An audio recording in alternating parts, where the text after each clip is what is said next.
চালক ঘুমিয়ে পড়ায় একে একে কেড়ে নিল 60টি তাজা প্রাণ। ভাগ্যের কি নির্মম পরিহাস! এই দৃশ্যটি আমরা কেউই মেনে নিতে পারি না।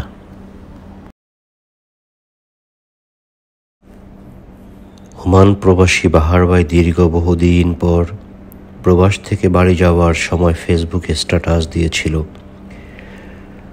স্বপ্ন যাবে বাড়ি আমার, বুক ভরা আশা আর চোখে রঙিন স্বপ্ন। দেশে ফিরেই তার না দেখা সন্তানকে দেখবে ও বুকে জড়িয়ে আদর করবে। তাই সবাইকে এয়ারপোর্টে আসতে বলেছেন। কি জানতো তার স্বপ্ন দুঃস্বপ্ন হয়ে যাবে।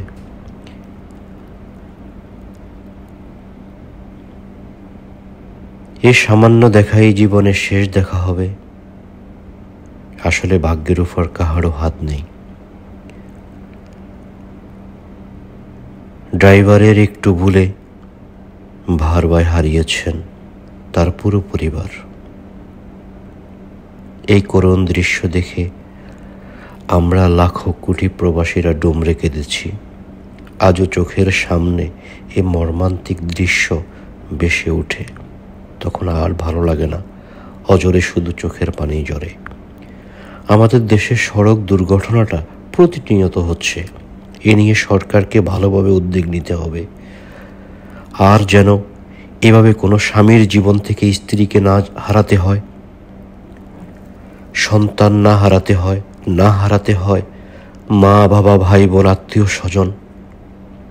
দোয়া করি সব সময় আল্লাহ যেন ওমান প্রবাসী বাহার ভাইকে আরও ধৈর্য ধারণ করার ক্ষমতা দেন ও তার প্রিয়জন যারা চলে গেছেন তাদেরকে জান্নাতের উচ্চ মোকাম দান করে।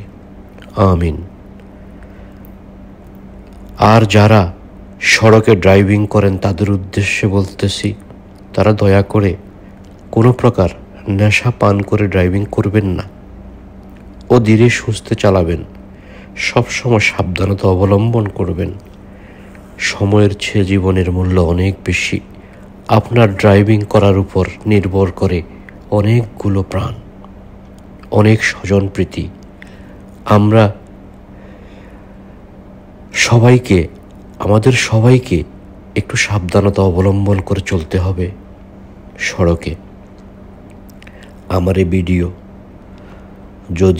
আমার এই কথায় যদি কোনো সামান্যতম ভুল হয়ে থাকে, সবাই আমাকে ক্ষমা সুন্দর দৃষ্টিতে দেখবেন।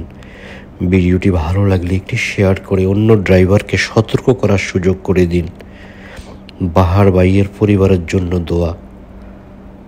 আর আমার প্রিয় ওমান প্রবাসী বাহার ভাইয়ের প্রতি আবারও অজস্র শ্রদ্ধা ও ভালোবাসা, কারণ আমিও একজন প্রবাসী। হে আল্লাহ, তুমি সবাইকে হেফাজত করো। আমিন।